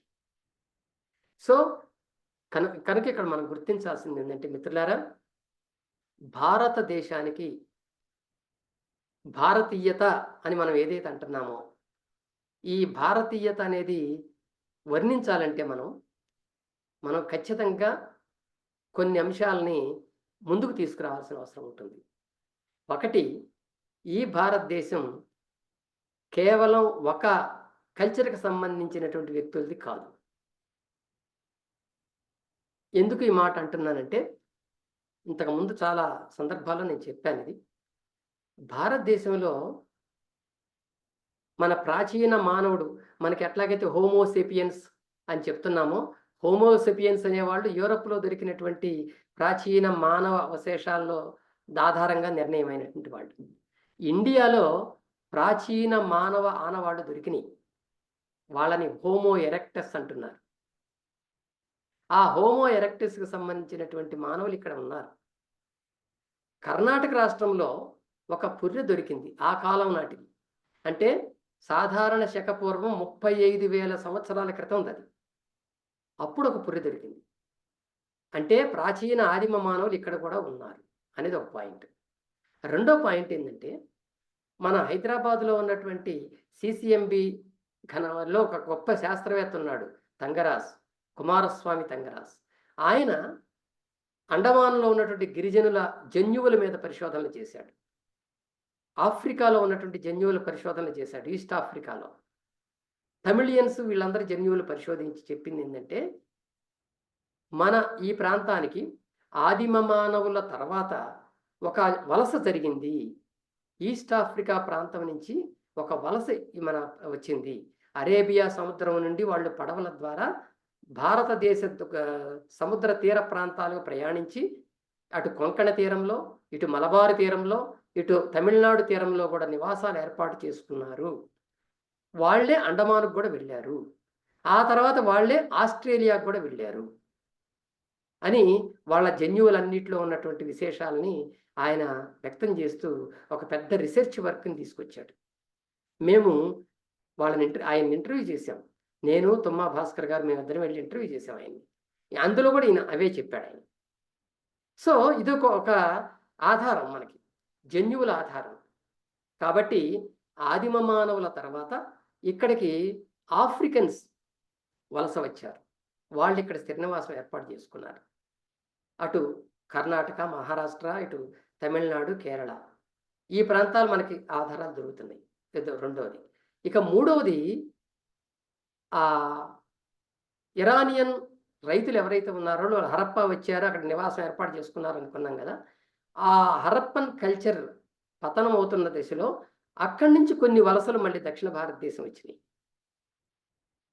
వాళ్ళు ఇందాకే చెప్పినట్టుగా అనేక ప్రాంతాల్లో నివాసం ఏర్పాటు చేసుకున్నారు. మరి ఈశాన్య భారతంలోకి వచ్చేసరికి ఇందాకే చెప్పినట్టుగా ఆస్ట్రో ఆసియాటిక్ భాషలు మాట్లాడేటువంటి చైనీసు, అటు వియత్నాము, కంబోడియా, బర్మా ఈ లాంగ్వేజ్లు మాట్లాడేటువంటి వాళ్ళు అక్కడికొచ్చి నివాసం ఏర్పాటు చేసుకున్నారు. మరో పక్కన యురేషియా నుంచి ఆర్యులు వచ్చి ఉత్తర భారతదేశంలో వాళ్ళ నివాసాలు ఏర్పాటు చేసుకున్నారు. సో, ఎవరి కల్చర్ వాళ్ళది, ఎవరి భాష వాళ్ళది, ఎవరి సంస్కృతి, ఎవరి నాగరికత వాళ్ళది. ఇవన్నీ కలిస్తే భారతీయత ఏర్పడింది. అంతేగాని భారతీయత అనేది ఆర్య కల్చర్ కాదు. భారతీయత అనేది బ్రాహ్మణ కల్చర్ అంతకంటే కాదు. కనుక ఈ వాస్తవం అనేటువంటిది మనకొక పునాది వాస్తవం ఉంది ఇక్కడ. ఇదే వాస్తవం మనకు హరప్పన్ కల్చర్‌లో కనిపిస్తది. హరప్పన్ కల్చర్‌లో కూడా వివిధ ప్రాంతాల్లో నుంచి వచ్చిన వాళ్ళు అక్కడ స్థిరపడిపోయారు. అక్కడ అందరూ కలిసిమెలిసి జీవించారు. ఇంకొకటి చెప్పలేదు మీకు. హరప్పన్ కల్చర్‌లో ఆయుధాల వాడకం ఏమైనా ఉందా? హింస ఏమైనా జరిగిందా? యుద్ధాలు ఏమైనా చేశారా? అనే యాంగిల్‌లో కూడా పరిశోధనలు జరిగినాయి. ఒక్క ఆధారం కూడా దొరకలేదు. దాన్ని బట్టి వాళ్ళు ఏమని నిర్ణయించారంటే, వాళ్ళ దగ్గర ఆయుధాలు లాంటివి ఏం దొరికినాయి అంటే, పొలాల్లో వ్యవసాయం చేయటానికి కావలసినటువంటి కొమ్మల్ని కొట్టడానికి, చెట్లు కొట్టడానికి, భూమిని దున్నటానికి ఇట్లాంటివి కావాల్సిన పనిముట్లు అయితే దొరికినాయి వాళ్ళకి. అంతేగాని యుద్ధాలు చేసుకోవటానికి కావాల్సిన ఆయుధాలు దొరకలేదు. రెండోది, వాళ్ళు తగువులాడుకుంటున్నారు, కొట్లాడుకున్నారు అంటానికి ఏ బొమ్మలు సాక్ష్యాలుగా లేవు అక్కడ. వీటన్నిటిని బట్టి అక్కడ వాళ్ళు శాంతి ప్రియులు. వాళ్ళు చాలా శాంతియుతంగా జీవించటానికి ప్రయత్నం చేశారు అనేటువంటిది మనం గుర్తించవలసి ఉంటుందన్నమాట. కనుక ఈ భారతీయత అనేటువంటిది బహుళ సంస్కృతుల సమ్మేళనం. దాన్ని అందరినీ కలుపుకొని పోయేటువంటి పద్ధతి మొదటి నుంచి ఈ సమాజానికి ఉంది. కనుక భారతీయతలో మౌలిక లక్షణం అది అనేది ఒకటి. రెండవది వర్ణ వ్యవస్థ, కుల వ్యవస్థ. ఈ వర్ణ వ్యవస్థ అనేది ఆర్యులు తీసుకొచ్చింది. అది ఇంతకుముందు చెప్పుకున్నాం. కుల వ్యవస్థ అనేది ఆ తర్వాత చాలా కాలం తర్వాత, ఆర్యులు కూడా వచ్చిన తర్వాత ఒక 1000 సంవత్సరాల తర్వాతనే కుల వ్యవస్థ వచ్చింది. సో, అంతకుముందు హరప్పన్ కల్చర్‌లో అది లేనే లేదు. కాబట్టి భారతీయతలో కుల వ్యవస్థ, వర్ణ వ్యవస్థ అనేవి భాగాలు కావు అవి. వాటిని పట్టుకొని మన కల్చర్ ఇది, మన ధర్మం ఇది, ధర్మం అని పేరు పెట్టి దానికి ఇది మన ధర్మం, సనాతన ధర్మం, దీన్ని కాపాడాలా అని చెప్పటం అనేటువంటిది ఇంతకన్నా తెలివి తక్కువతనం మరొకటి లేదు. సనాతన ధర్మం అంటే నథింగ్ బట్ వర్ణ ధర్మం. అది నీకు సాక్ష్యం వాళ్ళ గ్రంథాల్లో ఉంది. వర్ణధర్మమే సనాతన ధర్మం. దాన్ని కాపాడాలని ఇవాళ అనేక మంది నాయకులు కూడా ముందుకు వచ్చి సనాతన ధర్మాన్ని కాపాడటానికి మనం అందరం కృషి చేయాలని పెద్ద పెద్ద స్లోగన్స్ ఇస్తున్నారు. వాళ్ళకి అసలు అర్థం కూడా తెలియదు అనుకుంటా. కనుక దేవాలయాలు, దేవుళ్ళని పూజించటం, దేవాలయాల్ని కాపాడటం ఇది కాదు సనాతన ధర్మం అంటే. ఇది వాళ్ళ దృష్టిలో కావచ్చు. కానీ భారతీయత అనే దానికి సనాతన ధర్మానికి సంబంధం లేదు. అది ఆర్యన్ కల్చర్‌కి సంబంధించింది. కనుక ఇవన్నీ ఇంకోటి ఏ మతాచారాలు, ఈ మతపరమైనటువంటి ఆరాధనలేవి హరప్పన్ కల్చర్‌లో లేవని ఇందాక చెప్పుకున్నాం. అది భారతీయత అంటే. కాబట్టి మతం లేకుండా సెక్యులర్ లైఫ్ గడపటం, అందరూ సమాన దృష్టితో చూసుకోవటం. ఇందాకే చెప్పాను. అక్కడ ఇళ్ళన్నీ గూడా సమానంగా ఉన్నాయి అందరికీ. సమాన కొలతలతో ఉన్నాయి అని చెప్పి. అంటే అసమానతలను వాళ్ళు అంగీకరించలేదు. కాబట్టి ఈ సమానతని తీసుకురావటం, అందరం ఒకటే అని ఫీల్ అవ్వటం అనేటువంటిది భారతీయ కల్చర్. ఇవన్నీ కూడా అసలైన భారతీయ కల్చర్‌ని ఇవ్వటానికి మన హరప్పా నాగరికత అనేటువంటిది ఒక బేస్‌ని మనకు అందిస్తోంది. భారతదేశం అంటే అది. దీన్ని కాపాడుకోవాల్సిన అవసరం ఉంది. దీన్ని ప్రచారం చేయాల్సిన అవసరం కూడా ఉంది ఇప్పుడు. అందుకే ఈవేళ మనం ఈ టాపిక్ పెట్టుకొని దీన్ని మాట్లాడుకుంటున్నాం. Thank you very much.